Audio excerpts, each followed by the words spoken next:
Nosso capítulo aí, o capítulo 26, tá? Estou tentando ser mais rápido, mas é difícil. Com esse título aqui, não são apenas moedas ao cofre, é meu coração em Deus e na sua obra. Por que nós colocamos um tema comprido desse, né? É porque existe uma realidade na hora que nós ofertamos a Deus. É uma realidade que vai muito além de apenas, como está escrito, né? Moedas ao cofre. Existe um coração, meus irmãos, que vai junto com as moedas, mas é um coração que não olha para o cofre, né? É um coração que ele olha para Deus. E onde é que nós aprendemos isso? Nós aprendemos nesse capítulo 26. Ele é muito profundo. Ele, meus irmãos, ele sintetiza, né?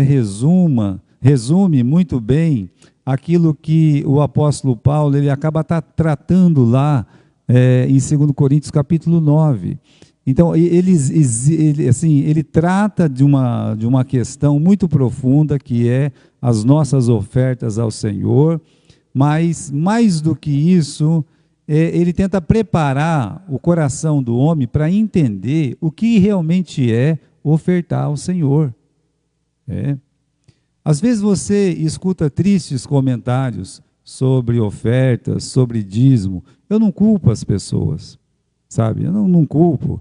Eu penso que existe tanta coisa esquisita hoje que não é, meus irmãos, assim, incomum a gente ver as pessoas pensando errado sobre ofertar, sobre a pessoa que dá o seu dízimo. Então, a gente tem que entender que os charlatões estão aí, né? Estão aí, como as pessoas ensinam, olha, o golpe está aí, né? Não fala assim? O golpe está aí. E muitas pessoas realmente têm sido usadas para tristes fins. Mas olha lá, vamos pelo começo aqui, tá? Primeiramente, meus irmãos, quando Deus fala aqui, e será que quando vocês, né, ou você entrar na terra que o Senhor teu Deus te der por herança e a possuíres. Eu vejo uma certeza nessa frase, né? Quando ele fala assim, já falamos um pouco sobre isso, nessa palavra que para nós aqui é traduzido quando, né? Veja, meus irmãos, às vezes o adorador, quando ele está falando da salvação dele, ele fala assim, olha, eu espero entrar, ou eu desejo entrar, né? Quero entrar no céu. É incrível que uma pessoa passa o tempo todo da vida dela quase dentro de uma igreja e ela fica falando essas coisas. E aí, como é que você está a respeito da sua salvação? Eu espero que quando eu chegar na presença de Deus, Ele me aceite. Calma lá, né? Você está esperando isso ainda, né? Você está desejando isso? Agora, o adorador, irmão, ele tem certeza que ele vai entrar, mesmo não sabendo quando isso ia acontecer. Então, se chegasse e falasse assim, né, para um israelita, ei, vocês vão entrar na terra prometida? Olha, eu espero que sim, viu? Eu espero que sim, né? Olha, se depender de mim, eu vou entrar, eu acho que eu consigo entrar, não é? Não, Deus está falando aqui que era uma questão de tempo, quando vocês entrarem na terra prometida.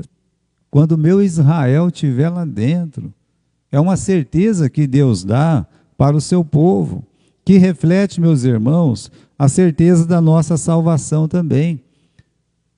É triste, eu queria abrir com vocês, né? Abra comigo, né, no livro de 1 João, capítulo 5, versículo 13. Vamos abrir lá em 1 João, capítulo 5 e versículo 13, né? A gente não pode ficar falando, eu espero ser merecedor do céu, eu quero muito ir para o céu, mas não sei, né, ver lá como vai ser, né? Então, a nossa morada eterna não é uma questão, meus irmãos, de mérito, é uma questão de tempo mesmo. Então, vamos conferir aqui em 1 João, capítulo 5 e versículo 13. Eu digo para você que foi um dos primeiros versículos que eu aprendi quando eu me converti. Aqui no versículo 12 diz assim, quem tem Jesus, que é o Filho, você tem Jesus? Ah, pastor, eu tenho, graças a Deus. Então a Bíblia diz assim, que quem tem Jesus tem o quê? Tem a vida. Não é uma vida que vai acabar ali. A Bíblia diz que Jesus prometeu uma vida eterna e dou-lhes a vida eterna. Então o testemunho é esse, que, versículo 12, quem tem o Filho tem a vida. Quem não tem o Filho de Deus não tem a vida. Então, se uma pessoa tem Jesus Cristo, ele tem a vida. Se ele não tem, ele não tem. Mas olha o que ele diz aqui no versículo 13. Estas coisas vos escrevi para que tenhais certeza da vida eterna. Então, irmãos, ele está querendo que as pessoas que leem o texto bíblico, o autor sagrado, movido pelo Espírito Santo, a caneta, meus irmãos, do próprio Deus, escrevendo aqui para nós, olha, eu escrevi essas coisas para vocês ter certeza que vocês têm a vida eterna, e essa vida está onde? Essa vida está em seu Filho Jesus. Então, quando você entregou a sua vida a Jesus, você confiou que Ele pagou os seus pecados, que você, então, com o pagamento dos seus pecados, Ele comprou uma morada eterna para você lá no céu. Essa é a palavra do Senhor. Então foi Jesus que prometeu, olha, vamos lá no livro de João, no capítulo 14, não custa relembrar, tão conhecido esse versículo, né? Quando ele fala no versículo 1, e no versículo 2, e no versículo 3, não turbe o vosso coração, credes em Deus, credes também em mim. Na casa do meu pai há muitas moradas, se não fosse assim, eu vou-lo teria dito. Então ele está dizendo aqui, olha, lá no céu tem muitas moradas, como se Deus tivesse, cabe todo mundo, né? No céu cabe todo mundo, mas cabe quem? Quem creu em Jesus Cristo. No versículo 3 que é lindo, né? Ele diz assim, e se eu for e vos preparar lugar, eu virei outra vez e vos levarei, olha só, para mim mesmo. Então, irmãos, o crente, o apóstolo Paulo, ele cita, né, quando ele fala da morte dele, né, falando que o céu é estar com o Senhor, né? Eu queria partir e estar com o Senhor. Tá? Quando ele fala da morte dele, ele falava de partir para quê? Ele ia para onde? Ia ficar dormindo, que nem ensina falsamente os adventistas? Não, né? Jamais, né? Ia ficar perambulando lá no purgatório? Não, isso nem existe, né? Ele está dizendo aqui, olha, eu vou estar com o Senhor. Da onde ele tirou isso? Tirou desse versículo. Olha o que ele está dizendo, né? Onde eu estiver, estejais vós também. Então, irmãos, quando ele voltar, se eu não morri ainda, ele vai me levar para junto dele. Junto dele é aonde? Se tiver no céu, é no céu. Se tiver na terra reinando por 1000 anos, é na terra. Se já tiver no novo céu e na nova terra, na eternidade, então nós vamos estar com Ele, onde Ele estiver. É uma certeza que nós temos no nosso coração. Então no versículo 3 diz assim no final, e eu vos levarei para mim mesmo. Para onde Jesus vai me levar? Vai me levar para Ele. É com Ele que eu vou ficar. É por isso que disse, hoje mesmo estarás comigo no paraíso. Bem, aquele bandido saiu da cadeia e foi direto para o céu praticamente, né? E aqui, meus irmãos, hoje, quer dizer, naquele dia estaria com Jesus no paraíso, e daqui a um tempo ele estará com Jesus reinando aqui nos 1000 anos, e depois vai reinar eternamente com Jesus. Ou seja, ele prometeu nos levar para onde ele estiver. Isso representa toda a nossa salvação. Então vamos voltar lá para o livro de Deuteronômio, no capítulo 26, quando vocês entrar na terra, ou seja, há uma promessa de Deus aqui, Deus não falha, que eles entrariam naquela terra prometida. Então entrar na terra era a primeira condição para ofertar, ou seja, Deus não exigiu que eles dessem coisa nenhuma ali enquanto estivessem no deserto. Na verdade, no deserto eles não podiam nem plantar e nem colher. Eles estavam no deserto. Se eles precisassem comer, tinham que comer o quê? O maná, que todas as manhãs Deus graciosamente dava para eles. Então, como é que eles iam plantar no deserto? Ninguém vai plantar no deserto, mas Deus prometeu, ó, quando vocês entrar lá naquela terra, né? Quando vocês entrar, veja lá o versículo 1, é uma terra que Deus vai dar por herança, que vocês vão possuir, que vocês vão habitar. Versículo 2, então tomarás das primícias de todo o fruto da terra, que trouxeres da tua terra, que te dá o Senhor teu Deus, e as porás num cesto. Então, a condição era, eu chegando lá na terra, a terra me dando do seu fruto, esse fruto eu vou colocar num cesto, a primícia daquele fruto, e vou levar para Deus. É isso que Deus está dizendo aqui, né? Então, meus irmãos, também eu acho que tem uma figura espiritual grande contra um falso ensinamento também, né? Que as pessoas falam assim, quando é que eu tenho que produzir, né, os frutos, os bons frutos para poder ir para o céu, para entrar na minha Canaã eterna? Não, né? Não, de jeito nenhum. Isso é um falso ensino. O apóstolo Paulo diz, não por obras, para que ninguém se glorie. Primeiro nós temos certeza da nossa salvação, e aí nós devemos produzir os frutos dignos da nossa salvação. Agora, uma pessoa que não crê em Cristo, ele pode produzir muita coisa boa, mas ele não creu em Jesus. Ele não quis entregar a sua vida para Cristo. Então, meus irmãos, esses frutos não vão ser aceitos por Deus. É por eles estar em Canaã que eles podiam pegar e colocar aquele fruto no cesto e levar para o sacerdote. Não quando eles estavam sem a morada deles, né? É como nós. A nossa salvação nos condiciona a bons frutos. Então, como diz aí, cuidado com o cristianismo distorcido. Oferecer frutos a fim de obter a salvação. Então a Bíblia ensina isso. Primeiro nós somos salvos, né? E aí sim, meus irmãos, temos condições plenas de produzir os frutos dignos de arrependimento. Agora, olha que coisa interessante, né? Vai acontecer muitas coisas aqui. Por exemplo, nós tivemos uma leitura, e nessa leitura, vamos ler o versículo 2, que diz assim, então tomarás das primícias de todos os frutos da terra, que trouxeres da tua terra, que te dá o Senhor teu Deus, e porás num cesto. Tudo bem, ele está lá na terra dele, que Deus deu, que legal, né? Até então ele morava no deserto, agora ele tem um sítiozinho lá, Deus deu aquilo de presente para ele. E pelo menos no primeiro ano, veja só que interessante, ele nem plantou, ele já vai colher, porque alguém já havia plantado para ele. Então ele vai lá, ele está colhendo aqueles frutos, e aí ele vai separar as primícias, né? E daquelas primícias ele vai encher um cesto, e ele vai fazer o que com aquele cesto? Aqui está no versículo 2, e vocês vão levar ao lugar que escolher o Senhor teu Deus, para ali fazer habitar o seu nome.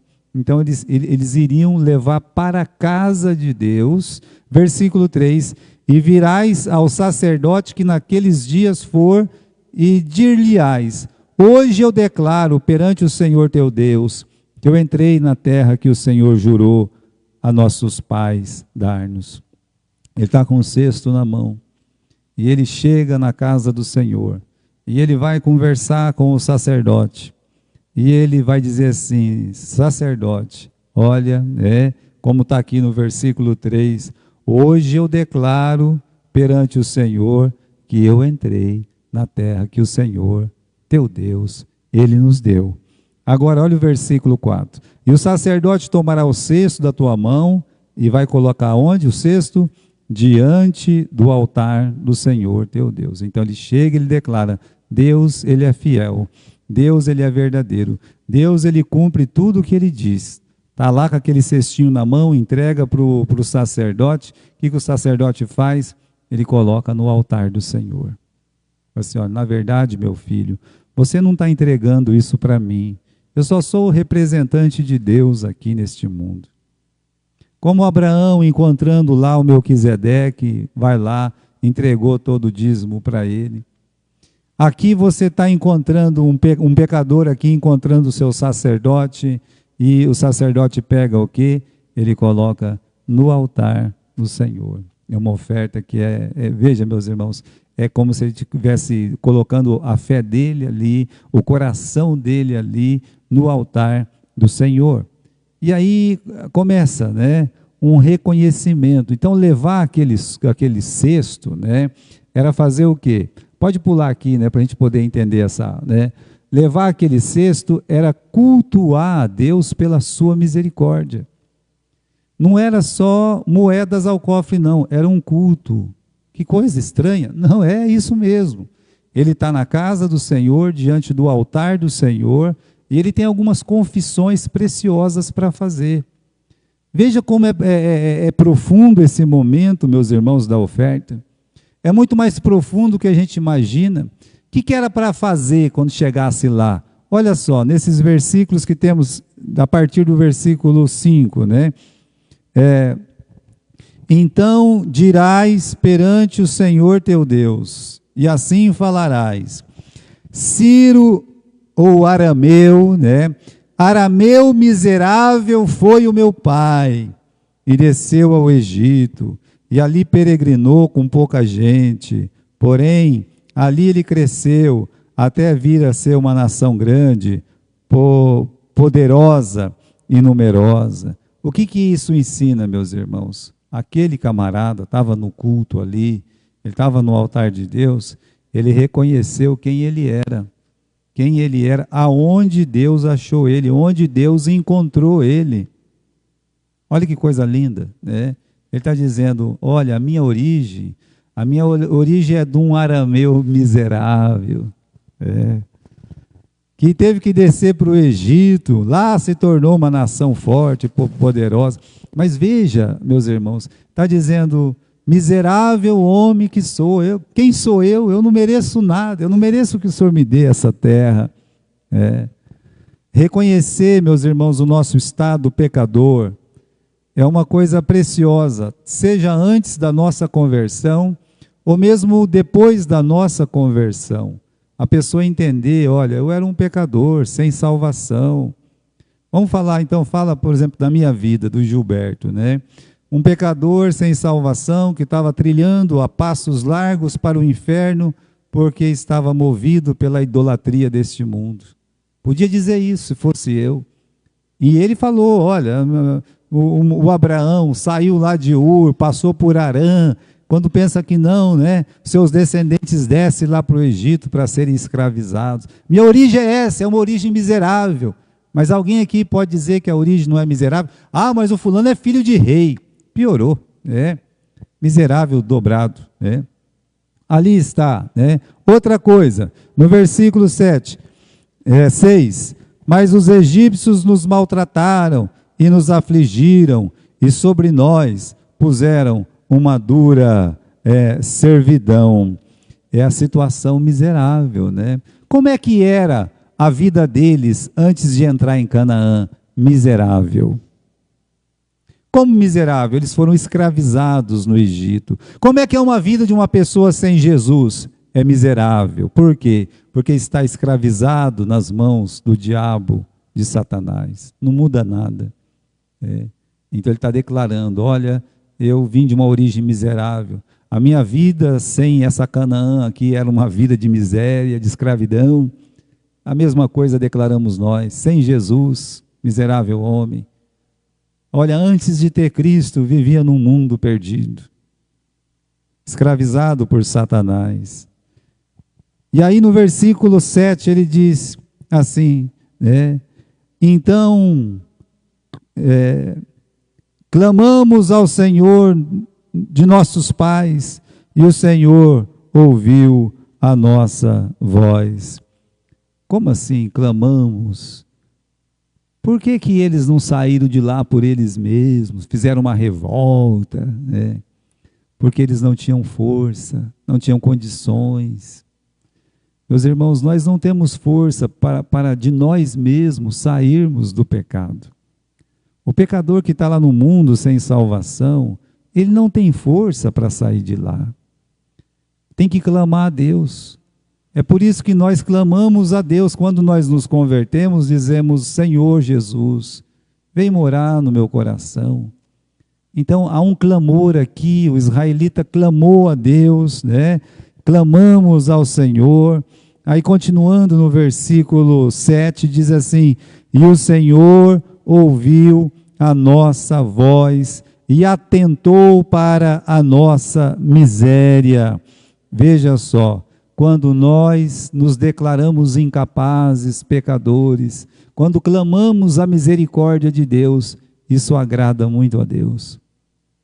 Se tem uma coisa que agrada a Deus é um coração contrito, um espírito humilde, que confessa os seus pecados. E aqui o pecador, quando entrega a vida dele para Jesus, ele está dizendo: Senhor, tem misericórdia de mim, que sou um pecador. E essa frase agrada a Deus, porque Deus sabe que não tem força em nós, mas tem gente que não, eu posso melhorar, eu posso ser um santo, eu posso... Não, você não pode nada, nossas obras para Deus são trapos de imundícia, diz o profeta Jeremias. Olha, irmãos, Deus não apenas ouve, Ele age. Versículo 7, clamamos ao Senhor, Deus de nossos pais, o Senhor ouviu a nossa voz, Ele olhou para a nossa miséria, para o nosso trabalho, para a nossa opressão, e o Senhor nos tirou do Egito com mão forte, com braço estendido, com grande espanto, com sinal, com milagre, e nos trouxe a esse lugar e nos deu essa terra, terra que mana leite e mel. Olha só, ele clama a Deus e Deus ouve a sua voz e liberta ele, meus irmãos. Ele está dizendo: que mão poderosa, que sinais, que maravilhas, e nos colocou aqui nessa terra, lá no versículo 9, nos deu essa terra aqui, que nos mana leite e mel. Agora, perceba bem, ele está lá no altar, ele está só levando a oferta dele, um cestinho de abobrinha. Meus irmãos, ele não está só levando oferta, ele está fazendo uma confissão de fé. Ele está declarando como o Deus dele é maravilhoso. Ele está dizendo por que ele está ali com aquele cesto na mão. Por que ele está ali? Versículo 10.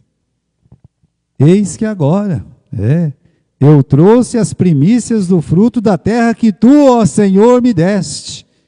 Então as porás perante o Senhor teu Deus. Então, irmãos, ele está dizendo: agora eu trouxe as primícias dos frutos da terra que o Senhor me deste. O que é isso?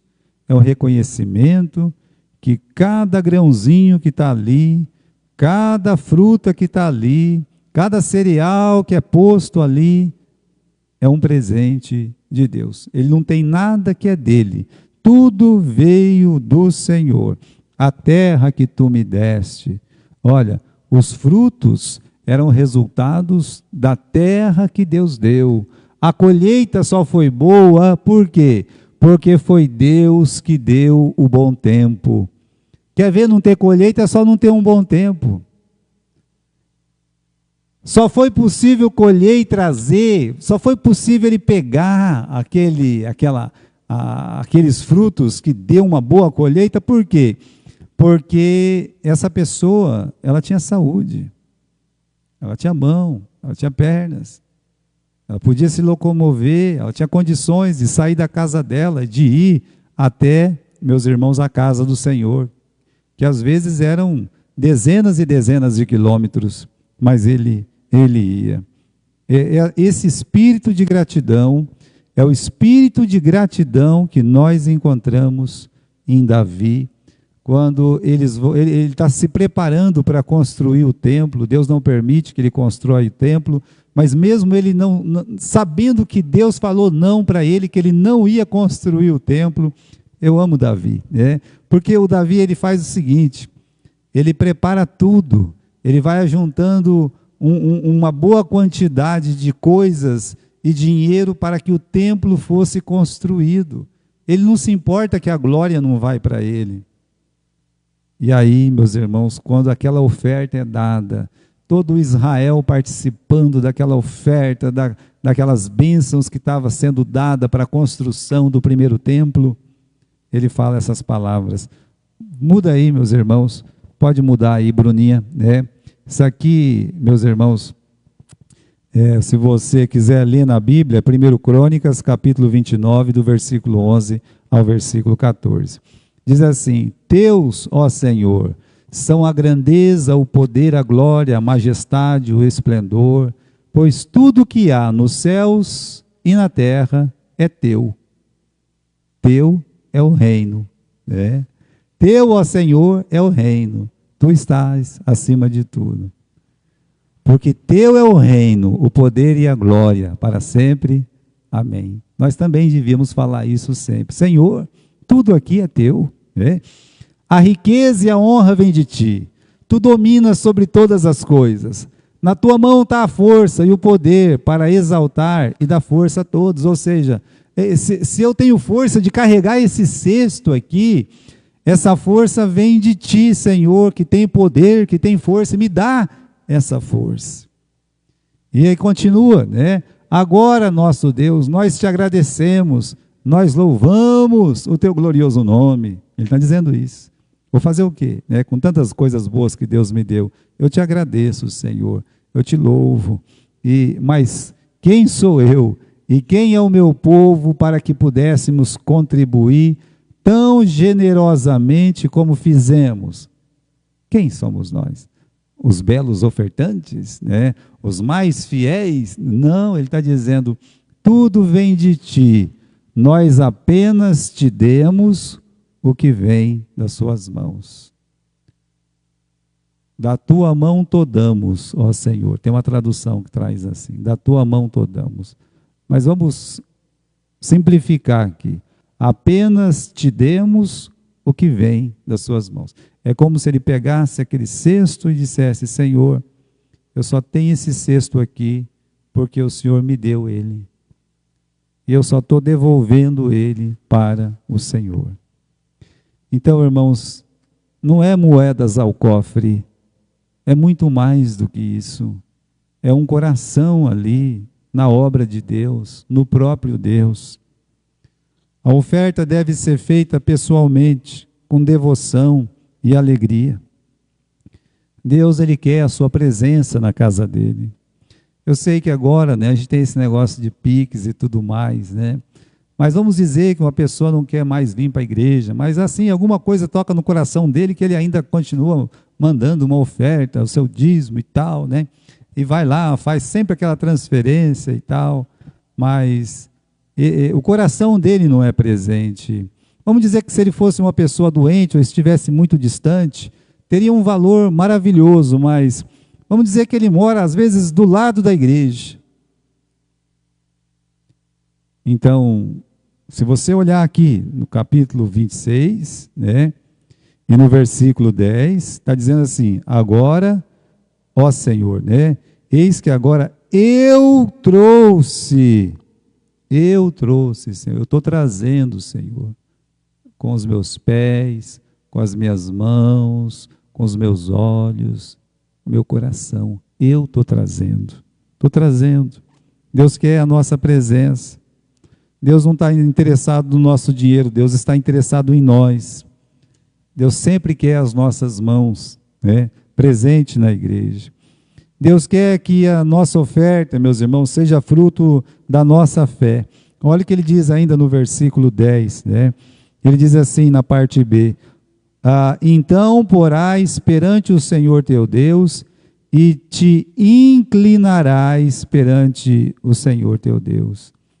Você sabe que essa palavra, e te inclinarás, muitas vezes é traduzida por adorarás. Então, meus irmãos, não são apenas moedas ao cofre, né? É minha presença ali, é minha fé sendo colocada em prática, porque eu estou em espírito de adoração ao Senhor quando eu estou ali diante daquele cofre. E diz mais uma coisa ainda, versículo 11, e te alegrarás por todo o bem que o Senhor teu Deus te tem feito, tem dado a ti, a tua casa, ao levita, ao estrangeiro que está no meio de ti. Ou seja, Deus, Ele quer a sua presença na casa dele, Deus quer que sua oferta seja fruto da sua fé, e Deus quer que sua oferta seja dada com alegria. É nesse sentido que o apóstolo Paulo trata esse assunto, que Deus ama quem dá com alegria. O pastor Rubem Falcão Sobrinho, Rui Falcão Sobrinho, eu me lembro que ele escreveu um livro, de mordomia, muito lindo. Eu ganhei esse livro do pastor Rubinho Slobodkov, lá de Bauru, quando eu tinha 19 anos de idade. Não sei se ele pensava que eu não era um ofertante, ou que eu não dava o dízimo, alguma coisa, sei que ele me deu aquele livro, É claro que não, eu já tomava conta da igreja. Mas, e aí, meus irmãos, lendo um testemunho, de um membro da igreja, do pastor Rui Falcão, é que camarada ia lá, meus irmãos, ele estava brigado lá com outro irmão, e não se conversava nunca, e colocava lá a oferta dele, lá até um dia que ele foi colocar, e ele não conseguiu colocar, ele chegou e disse, não é certo isso, guardou no bolso, sentou lá quietinho, orou, esperou o culto acabar. Depois que o culto acabou, ele foi lá e conversou com aquele irmão, pediu perdão para aquele irmão, e aquele irmão perdoou ele, e aí então ele saiu daquele momento de perdão, voltou lá e ofertou para o Senhor. Ele falou assim, meu coração estava alegre, ele estava em paz, para poder fazer o que Deus mandou que eu fizesse. Veja, meus irmãos, é muito mais, como eu disse, do que moedas ao cofre, e é uma alegria que envolve a nossa casa. Olha, alegra por todo o bem que o Senhor teu Deus te tem dado a ti, as coisas boas que Deus tem feito por você, para a tua casa, como Deus tem cuidado da sua casa, do seu marido, da sua esposa, dos seus filhos. Mas aí acrescenta o levita, que é, meus irmãos, o seu irmão espiritual. Você se alegre com o seu irmão espiritual da igreja. E aí menciona o estrangeiro, mas o que o estrangeiro? O estrangeiro é o vizinho. Por isso que a Bíblia às vezes fala o país vizinho. O estrangeiro aqui representa o vizinho, sabe? Se alegre, você ter essa paz. Olha, é muito mais, do que moedas ao cofre. É um espírito alegre, feliz, abençoado por Deus, que reconhece todo o bem que Deus tem feito na sua vida. Então, irmãos, alegria pelas bênçãos que Deus nos dá. Então, para terminar aqui, ofertar é apenas a cereja de um bolo chamado serviço fiel. É praticamente a última coisinha, de muita coisa que já está sendo feita. É mais, muito mais no serviço do que ofertar, Então, para ofertar, era preciso primeiro receber alguma coisa de Deus. Então, devolvemos para Ele. Não pagamos o dízimo ou oferta. A pessoa fala assim, já pagou o dízimo? Que isso, gente? Não fale isso, não. Você devolve aquilo que Deus te dá. Com esse espírito de pagamento, Deus te deve alguma coisa. E Deus deve o que para você? Então, o nosso coração nos leva a fazer e a dar sempre o melhor para Deus. Sempre, nunca pensar o pior. Acho que é o pastor Edson, O pastor Edson era um barato. Uma vez ele estava lá, não me lembro se estava na igreja ou se estava no acampamento. Ele estava falando com a mãe, chegou e disse, vai para a escola dominical, menino. Eu, tá bom, Olha, presta atenção. Essa moedinha aqui, essa moedinha você vai pegar e você vai colocar no cofre da igreja, tá? E essa outra moedinha aqui você vai pegar e vai fazer o seguinte, Você vai comprar um lanchinho para você, tá bom? Ah, tá bom. Aí foi para a igreja. Criança, você já viu como é que é, Foi pulando, se espoletando, fazendo uma baguncinha, jogando uma moedinha para cima, catando com a mão, jogando para cima, catando com a mão, jogando até todas as moedas, Até que ele tropeçou, caiu, e uma das moedas caiu lá no bueiro. Aí ele olhou e disse, ai, ai, ai, a moeda do Senhor caiu dentro do bueiro, Não era dele, era do Senhor, Às vezes nós somos tão infantis que pensamos como essa criança, Mas pense bem, irmãos, olha, o serviço fiel vai muito além do que ofertar, né? Como cuidado com aqueles que pertencem ao Senhor, é o que Deus fala no final aqui. Vamos ler, para a gente poder aprender, né? No versículo 12 em diante. Vamos terminar a leitura para terminar a mensagem. Quando acabares de dizimar todos os dízimos da tua novidade, no ano terceiro, que é o ano dos dízimos, então os darás ao levita, ao estrangeiro, ao órfão e à viúva, para que comam dentro das tuas portas e se fartem. E dirás perante o Senhor teu Deus: tirei o que é consagrado de minha casa e dei também ao levita, dei ao estrangeiro, ao órfão, à viúva, conforme a todos os teus mandamentos que me tens ordenado. Nada traspassei dos teus mandamentos, nem deles me esqueci. Disso não comi na minha tristeza, nem disso nada tirei para a imundície, nem disso dei para algum morto. Obedeci à voz do Senhor meu Deus, conforme a tudo o que me ordenaste, eu tenho feito. É como se ele dissesse: o dinheiro que Deus me deu, eu usei, devolvi a parte do Senhor. Eu ajudei pobres, eu ajudei viúvas, eu não fiquei gastando à toa, eu não dei para os mortos, ou seja, aquelas religiões absurdas, né? E falando tudo isso, né? Versículo 15: olha, desde a tua santa habitação, desde o céu, e abençoa o teu povo, a Israel, e a terra que nos deste, como juraste a nossos pais, terra que mana leite e mel. Neste dia o Senhor teu Deus te manda fazer estes estatutos e juízos. Guarda-os, pois, e faze-os com todo o teu coração e com toda a tua alma.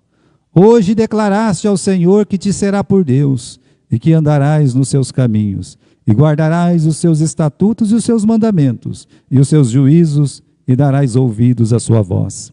E o Senhor hoje te fez dizer que lhe serás por povo seu próprio, como te tem dito, e que guardarás todos os seus mandamentos, para assim te exaltar sobre todas as nações que fez, para louvor, para fama, para glória, e para que sejas um povo santo ao Senhor teu Deus, como tem dito. Olha, irmãos, o serviço fiel vai muito além do que ofertar. Como cuidado com aqueles que pertencem ao Senhor, o meu vizinho, aqueles que estão em necessidade. Cuida dos domésticos da fé, cuida das pessoas que você pode, ajuda os mais necessitados. A busca de cumprir a vontade de Deus, ou cumprir seus mandamentos. Amor a Deus, ao próximo, o zelo pela sua casa, o zelo pela doutrina. Então ele está dizendo: olha, eu estou aqui, Senhor, para dizer que eu cumpri, né, os seus mandamentos. Eu não estou abandonando os seus mandamentos. E mais, né, que a minha vida, a minha existência, a minha salvação em Cristo, ou seja, as minhas ofertas a Deus, é para louvor, para honra e para a glória do meu Deus. Muito lindo esse versículo 19.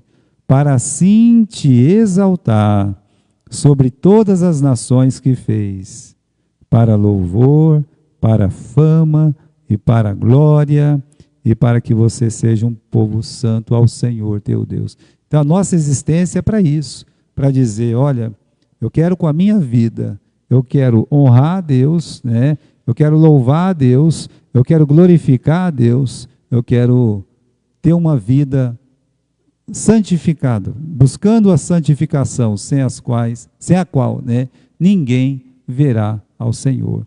Então, irmãos, não é só moedas ao cofre, não é verdade? É muita coisa.